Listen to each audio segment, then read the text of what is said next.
And welcome everyone to a Monday of racing here at Grants Pass Downs, the penultimate card of the season, and a 9-race card getting underway at 5:15 p.m. on Monday, July 5th. Don't forget closing night tomorrow of the spring summer meet. We're back in the fall, mid-September, mid-late September. We'll be back and firing at Grants Pass Downs, but looking forward to these last couple of cards. And we start off with an interesting one to kick off the early pick four, and we'll see this condition a couple of times. This one for fillies and mares, 3-year-olds and up, which have started at the Grants Pass current meeting and have not finished first, second, or third. So kind of one of those interesting conditions. You might have horses who, obviously they've started at the meet. You might have horses who've been getting beaten by multitudes of lengths, or you might have some who have been, kind of close, knocking on the door. You also have a horse like the 4 Barbello who's been running against stakes and open allowance company and getting beat, but you go back to last year, was running against 4,000 horses and running pretty darn competitively. So I think Barbello certainly a big contender in here. Get Yourself Home was fourth last time, beaten 3/4 of a length for third, so another 3/4 of a length and wouldn't be eligible for this race. So I thought the condition is kind of fun because it allows you to kind of play around with, this horse has run at the meet and hasn't run top 4, but not running in the top 3 in stakes races is a lot different than doing it in 2,500 non-winner of the year. So kind of a fun little way to start off the card, and kudos to the racing office for give some of the horses that just haven't had much of a chance this meet a chance to hit the board. Second race is Maiden Claimer for fillies and mares, $10,000 the claiming price.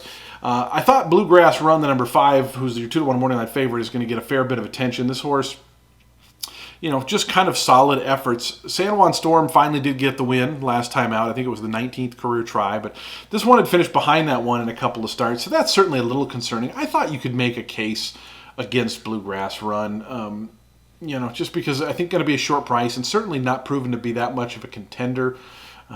But that being said, who do you like? Coach's Valentine, I guess, is a little bit interesting. I think it's worth noting the 2 first-time starters on the outside for Clifton Dennis. Now, the Dennis barn has not had a good 2021. They're 0 for 42. But they're 2 for their last 4 with first-time starters.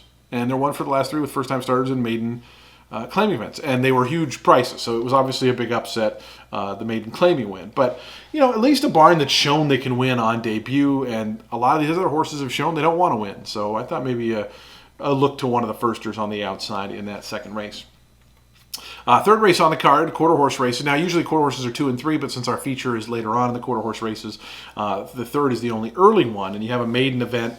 Hector Magenis with Farm Cash down on the inside. And Hector, of course, a top quarter horse trainer in these parts. But this is a horse that hasn't taken any money in either start. It was 12-1 on debut and 24-1 last time out. Didn't do much running in either and draws the rail this time. I feel like this is a barn that when their horses are live, you see it on the tote board. And so I would be kind of sticking away from that one. Certainly Wave to Glory deserves a little bit of a look. That was a much improved start last time out. Number 8, Crowning Bodacious, was a very nice debut. I thought promising debut. Only a 5-horse field, but I just thought showed some good interest at the end. And Triplicity's a pretty nice horse. In fact, Triplicity had beaten the number 9 TM Racing Return back on opening night, I believe it was, and came back to win after that. So I thought the 8 and the 9 both deserved looks in here in what should be kind of an interesting third race there.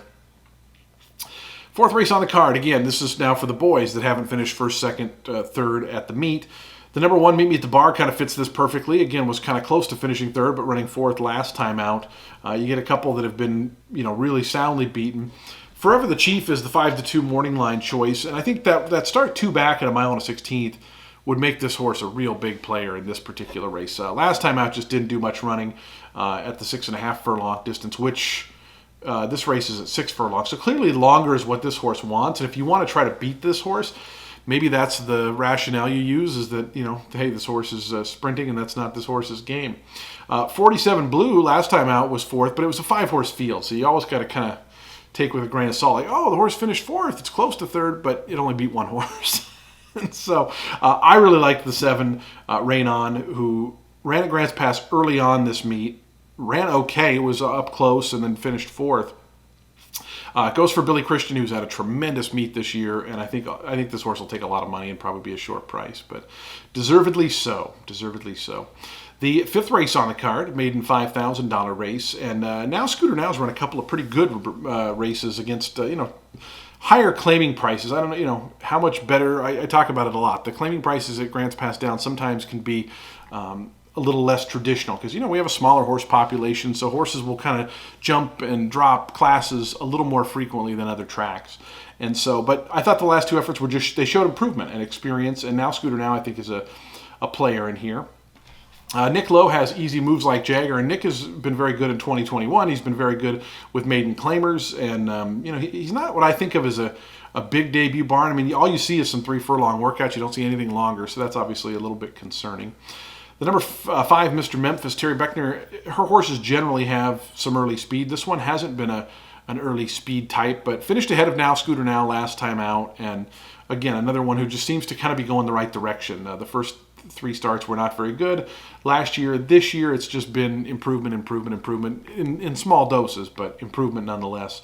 And we should mention Jayhawk Flyer, who showed kind of good speed the last couple of times. Hasn't been able to keep it going, but speed is just always such a weapon, and I figure like it's worth noting when you see that. There is a Golden Gate shipper on the outside, Papa's Honey, another one who's got some early foot before fading in a lot of starts.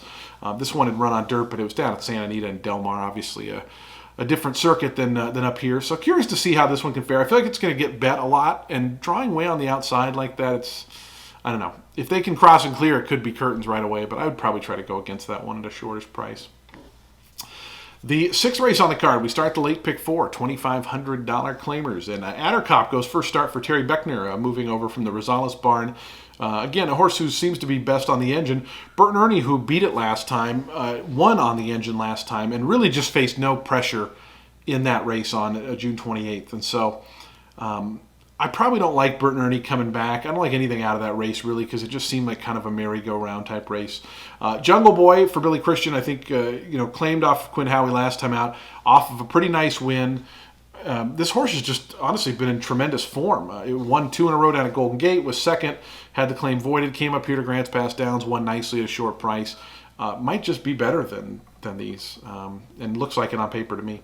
The Adequan Grants Pass Derby Challenge, our feature for this Monday night. It's a quarter horse event. There was 2 trials for this race. Relentless 6 won one of them at 2-5. Draws on the rail, which is always a little bit scary to me in these quarter horse races. Was drawn 7th out of 8 last time, so came with kind of a late outside furious run. I thought Marcelino was an interesting long shot in here at 10-1. Had a little bit of a not great start last time, and still finished pretty close to Relentless 6 and Super Bowl Sunny Day. So I thought maybe if you're looking for a big upset there. Lion Eyes makes a lot of sense. Just missed in the trial last time out. And then Seattle Cartel, who was awesome in the trial win last time out, has 2 wins in a row. I mean, the sky is kind of the limit at this point for this horse. So I think probably going to be your favorite, and deservedly so, for Jose Rosales Gomez in the Adequan Derby Challenge. 8th race on the card kicks off the late daily double, and it's a 62.50 claimer. Racing Ray, victorious last week. They bring him right back here. He kind of had a wide trip there, but still getting up to get the win. Now jumps up in claiming price a little bit. Zoe's Papa C was a really nice allowance winner, a restricted allowance winner last time out, but it was a stylish win. And I think at 8-1 in the morning line, at least, I thought deserved some credit. AZ Rules is going to get a lot of support. Been a really good horse here over the years. The Union win, I'm always a little bit leery on putting too much stock into the wins at the fairs, but certainly, I mean, he's proven here enough to we kind of know what he is. Chill shows up in here. I think a needed class drop. This one has been running against allowance and stakes types, and I think we'll appreciate getting away from El Alto Hombre and Golden Cowboy and those types. And then Year of the Ox for Emilio Guerrero, who came up here last time and was an awesome winner, beat Mystic Wood Force, who came back to win. This horse is just in good form right now, and honestly, on stats, I use Brisnet, looks way the best. So I'm sure a single for a lot of people in these late sequences. The 9th race, a little 600-yard allowance. Wildfire's Phantom 2 beat Big Bad Brad by a nose last time. Had the rail. Big Bad Brad was outside. I can't say that name. I'm an announcer and I can't say that name. Big Bad Brad had to roll from off the pace last time, whereas Wildfire's Phantom 2 got the lead. Wildfire's Phantom 2 has been a 300, 350 yard kind of horse. So the longer races, with some added fitness and the rail draw again, he might be double tough again. They might have found his game with the one-turn races. So I'm really curious to see how this one plays out. But the top two, or the inside two rather, look like the top two to me.